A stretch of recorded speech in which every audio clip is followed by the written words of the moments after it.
ڪنڊيارو ڀرسان यूसी درॿेलो में क़ाइम सरकारी अस्पताल ڪيترن मसइलनि जे वह चढ़ी वई। अस्पताल में वीज़ा सिस्टम क़ाइम रखियल, डॉक्टर्स घर वेठे पघार उखड़ण लगा। MS درॿेलो अस्पताल में ऑफिस टाइम ते गायब, अस्पताल सैकड़ा डिस्पेंसर हलाइण लगा। मीडिया सां ॻाल्हाईंदे रहवासियुनि चयो त درॿेलो जेको सिंध जे हिकु क़दीम ऐं तारीख़ी इलाइक़ो आहे, जेको कंडियारो ऐं ठारूशाह जे विच में वाक़िअ आहे।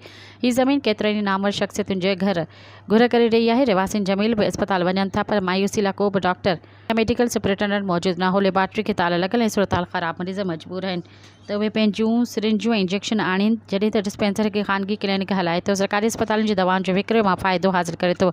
درॿेलो ऐं भरपासे जे ॻोठनि जे ग़रीब माण्हुनि खे बुनियादी सिहत खां महरूम कयो वियो आहे। अस्पताल राति जो बंदि ऐं वीरान रहे थी। मामले जी हिकु अफ़सोसनाक हालत फ़ौरी कार्रवाई जो मुतालबो करे थी। असां आला अख़्तियारनि ते ज़ोर भरियूं था त बदउनवान अमले खे ईमानदार माहिरनि सां तब्दील कयो वञे ऐं अस्पताल खे मुनासिब वसीलनि जी फ़राहमी खे यकीनी बणायो वञे। सब्सक्राइब कयो अवामी न्यूज़ HD खे ऐं ताज़ा तरीन ख़बरुनि लाइ ॾिसंदा रहो अवामी न्यूज़ HD।